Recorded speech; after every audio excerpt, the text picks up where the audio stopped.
وہ نہ بولیں کوئی اور بول جائے گا. اب قاضی صاحب جیسے اگر شہباز شریف اور میاں نواز شریف صاحب کے دوست ہوں تو انہیں دشمنوں کی ضرورت نہیں ہے کہ قاضی صاحب نے جو ڈپلومیٹک سرکل تھے، جو باہر کی دنیا تھی، وہ اگر ابھی تک پاکستان کے الیکشن کے حوالے سے خاموش تھی، اب قاضی صاحب خود انہیں گھسیٹ کے لے آئے ہیں اس طرف. اب جین میریٹ جواب دے یا نہ دے، اسلام آباد میں موجود جتنے کوئی 150 160 سفارت خانے ہیں، ان کے جو سفیر ہیں، جو ان کے ہائی کمشنرز ہیں، ان کے چارج افیئرز ہیں، وہ سارے اس بات پہ غور کریں گے کہ کیا ہوا، برٹش ہائی کمشنر نے کیا ایسا کہہ دیا کہ قاضی فائز عیسیٰ چیف جسٹس آف پاکستان کو لیٹر دینا پڑا اور اس پہ اتنی بحث ہو رہی ہے. اب وہ سارے اس معاملے کو دوبارہ دیکھیں گے اور انہیں دوبارہ ہر کسی کو اپنی گورنمنٹ کو رپورٹ کرنا پڑے گا کہ یہاں کے جج صاحبان اور یہاں کی حکومتیں، یہاں جو متعین سفارتکار ہیں، ان پر حملہ آور ہو گئے ہیں. اور اس لیے ہمیں اپنی بچت کے لیے اپنے انتظامات کرنے چاہیے، اپنے کاغذات درست کرنے چاہیے. ہمیں بھی اس طرح کا کوئی لیٹر آ سکتا ہے، ہمیں اپنی چیزیں سٹریم لائن کر لینی چاہیے. اور وہ سارے الزامات جو جین میریٹ نے لگائے ہیں یا اپوزیشن لگا رہی ہے، عمران خان لگا رہا ہے جو پاکستان کا مقبول ترین لیڈر ہے، اپنی حکومتوں کو وہ پہلے یہ بتا چکے ہیں. اب قاضی صاحب نے دوبارہ موقع دے دیا ہے. اب تمام اسلام آباد میں موجود سفارتکار جو ہیں وہ اپنے اپنے ملکوں کو ایک اور سائفر بھیجیں گے اسی طرح کا، جس میں وہ بتائیں گے کہ جین میریٹ جو برطانیہ کے ہائی کمشنر ہیں انہوں نے کیا کہا تھا اور قاضی فائز عیسیٰ صاحب نے جواب میں کیا کہا تھا اور فیکچوئل پوزیشن کیا. قاضی صاحب کا شکریہ کہ انہوں نے جتنی عالمی طاقتیں تھیں، جو سفارتکار تھے، ڈپلومیٹک سرکل تھے، وہ سب اگر 8 فروری کے الیکشن کے حوالے سے خاموش تھے تو قاضی صاحب نے دوبارہ انہیں جگا دیا. اب دوبارہ پوری دنیا دیکھے گی، اور اسپیشلی اس موقع پہ جب مہدی حسن نے انٹرویو کیا. اب مہدی حسن کا انٹرویو ایک دھماکہ تھا اسلام آباد کی صحافتی حلقوں کے لیے، کم از کم اگر سیاسی حلقوں کے لیے نہیں تھا، کہ پاکستان میں اسلام آباد میں موجود جتنے ہمارے سینئر کورسپونڈنٹس ہیں، رپورٹرز ہیں، اینکرز ہیں، جرنلسٹ ہیں، دانشور ہیں، ان سب کے لیے یہ چیلنج تھا کہ مہدی حسن اگر امریکہ سے آ کے ریالہ میں عمران خان کا انٹرویو کر سکتا ہے، اپنے سوالات بھیج کے ان کے جوابات لے سکتا ہے، تو آپ کیوں نہیں کر سکتے؟ اور یہ ہماری پنجاب گورنمنٹ، مریم نواز کیا کر رہی تھی؟ کیا ان کا یہ کنٹرول ہے؟ اور ہمارے جو اسٹیبلشمنٹ والے ہیں، کیا انہوں نے خود یہ انٹرویو کرایا ہے عمران خان کا؟ کیا وہ خود چاہتے ہیں کہ عمران خان کی بات باہر جائے؟ کیا وہ خود چاہتے ہیں کہ ایسا ماحول بنے کہ کل تک عمران خان کو اگر کوئی ڈھیل دینی پڑے تو ہم کہیں کہ جی انٹرنیشنل پریشر بہت زیادہ تھا؟ تو میاں نواز شریف صاحب کو، شہباز شریف صاحب کو اور مریم نواز کو اور اعظم نذیر تارڑ وغیرہ کو، رانا ثناء اللہ کو اس بات پہ بھی غور کرنا ہوگا کہ آپ اتنا تکیہ نہ کریں اسٹیبلشمنٹ پہ. اسٹیبلشمنٹ کسی وقت بھی یو ٹرن لے سکتی ہے، کیونکہ انہیں پتہ ہے کہ پاکستان کی مقبول ترین سیاسی جماعت پاکستان تحریک انصاف ہے اور مقبول ترین سیاسی لیڈر عمران خان ہے. اور دوسری طرف جس طرح علی امین گنڈا پور اور محسن نقوی کی اب آگے پیچھے اوپر تلے ملاقاتیں شروع ہو گئی ہیں. آبویسلی محسن نقوی ایسے دھیمے مزاج کے بندے ہیں کہ وہ میسیجز لے بھی آتے ہیں اور دے بھی دیتے ہیں اور پہنچا بھی دیتے ہیں، جواب بھی لے آتے ہیں، اور وہ کسی جگہ ظاہر نہیں کریں گے. وہ رانا ثناء اللہ کی طرح، علی شیر افضل مروت کی طرح یا باقی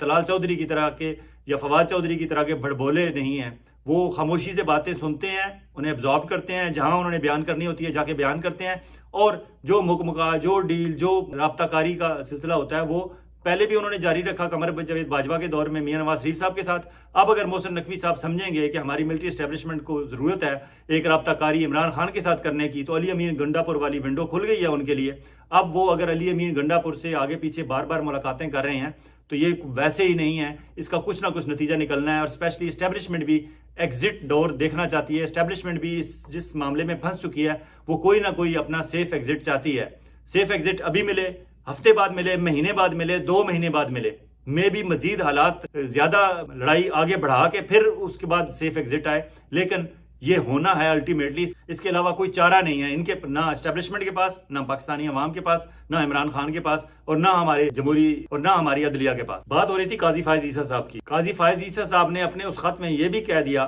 کہ صدر الوی صاحب اور راجہ اسکندر سلطان چیف الیکشن کمشنر ہیں وہ ذمہ دار تھے. لیکن قاضی صاحب نے یہ نہیں بتایا ان ذمہ داران کے خلاف انہوں نے کارروائی کیا کی. کچھ نہیں کی، کیونکہ وہ کر نہیں سکتے تھے. قاضی صاحب دباؤ کہیں اور سے تھا، اور صدر الوی اپنی وضاحت پیش کرتے ہیں اور راجہ اسکندر سلطان تو وضاحت پیش کرنے کی بھی تکلیف نہیں کرتے، کیونکہ وہ ابھی تک سمجھتے ہیں کہ ان کے سر پہ ہاتھ ہے اسٹیبلشمنٹ کا. اس لیے وہ جو کر رہے ہیں، وہ سیاہ و سفید کے مالک ہیں، وہ جو کر رہے ہیں وہ ٹھیک کر رہے ہیں اپنے طور پر، وہ یہ سمجھ رہے ہیں. اور اس لیٹر میں آگے چل کے پھر قاضی صاحب نے میں کی ایک رٹ لگائی ہے کہ میں نے یہ کیا، میں نے یہ کیا، میں نے یہ کیا. قاضی صاحب کہتے ہیں میں نے لائیو سٹریمنگ کی بلے والے کیس کی. قاضی صاحب یہ تو بتاتے ہیں کہ انہوں نے بلے والے کیس کی لائیو سٹریمنگ کی، لیکن اگلے روز جب عمران خان آئے سپریم کورٹ میں نیب کے کیس میں تو ان کی قاضی صاحب کی ہمت نہیں ہوئی. انہوں نے آڈیو بھی بند کر دی، ویڈیو بھی بند کر دی، صرف قاضی صاحب نے اور عمران خان کو بولنے بھی نہیں دیا. اب کل دوبارہ عمران خان کی پیشی ہے اور عمران خان نے باقاعدہ اپلیکیشن دی ہوئی ہے کہ میں بولنا چاہتا ہوں، اور عمران خان یہ اناؤنس کر چکے ہیں